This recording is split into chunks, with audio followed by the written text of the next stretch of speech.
Good morning, नमस्कार। आशा है आप और आपका परिवार सही होगा। मैं 11वीं आर्ट्स के बच्चों को चैप्टर का नाम है मूल निवासियों का विस्थापन के टॉपिक गोल्ड रश के विषय में थोड़ी जानकारी देता हूँ। प्रिय विद्यार्थियों, मैंने अपनी पिछली वीडियो में आपको अमेरिका के विषय में थोड़ा बताया था। गोल्ड रश का टॉपिक भी अमेरिका से ही संबंधित है। दक्षिणी अमेरिका में सोने के यानी कि गोल्ड के विशाल भंडार थे और ऐसी आशा की जाती थी कि उत्तरी अमेरिका में भी सोने के विशाल भंडार हैं। तो 1849 ईस्वी में 1849 ईस्वी में अमेरिका के एक शहर कैलिफोर्निया में गोल्ड के कुछ अंश मिले और यह खबर जंगल की आग की तरह अमेरिका में फैल गई कि कैलिफोर्निया में गोल्ड पाया गया है, सोना पाया गया है। तो यूरोप के बहुत से लोग अमेरिका में अपने भाग्य को आजमाने के लिए और सोना प्राप्त करने के लिए बड़ी संख्या में अमेरिका की तरफ चल दिए।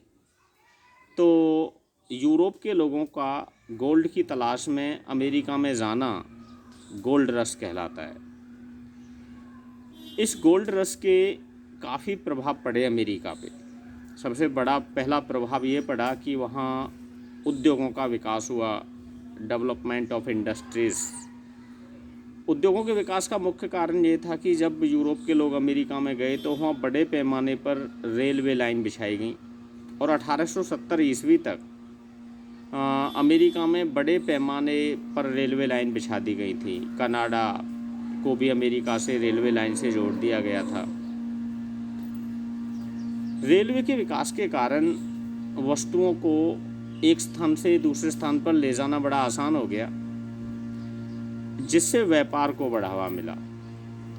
जब व्यापार को बढ़ावा मिला तो व्यापार के बढ़ावे ने उद्योगों के विकास में भी काफ़ी महत्वपूर्ण योगदान दिया और धीरे धीरे अमेरिका में रेलवे के अतिरिक्त अन्य उद्योगों का भी तीव्र गति से विकास होने लगा। गोल्ड रश का दूसरा प्रभाव जो पड़ा वह कृषि का विकास, डेवलपमेंट ऑफ एग्रीकल्चर या मॉडर्नाइजेशन ऑफ एग्रीकल्चर, कृषि का आधुनिकीकरण भी उसे कहते हैं। प्रिय विद्यार्थियों, अमेरिका में उद्योगों का विकास होने से वहाँ कृषि कार्य करने वाले यंत्रों का भी विकास हुआ और ये यंत्र बड़े पैमाने पर उद्योगों में बनाए जाने लगे। जब कृषि यंत्र उद्योगों में बनाए जाने लगे तो किसान उन यंत्रों को खरीदने लगे और इन्हीं यंत्रों के माध्यम से वो कृषि कार्य करने लगे।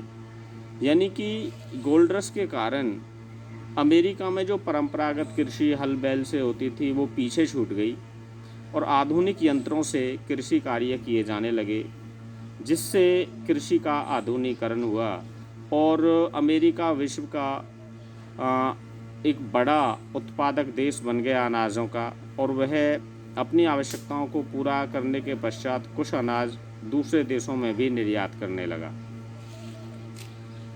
गोल्ड रश का अमेरिका पे जो तीसरा प्रभाव पड़ा उसे बदलाव की लहर कहते हैं। यानी कि जब कृषि का विकास हो गया अमेरिका में तो जो उनकी शिकार करने की जो संस्कृति थी, वो एक स्थान से दूसरे स्थान पर शिकार की तलाश में घूमते रहते थे, वह समाप्त हो गया और जीवन में स्थायित्व आया। लोग एक स्थान पर रहकर कृषि कार्य करने लगे, उन्होंने वहीं अपने घर बना लिए।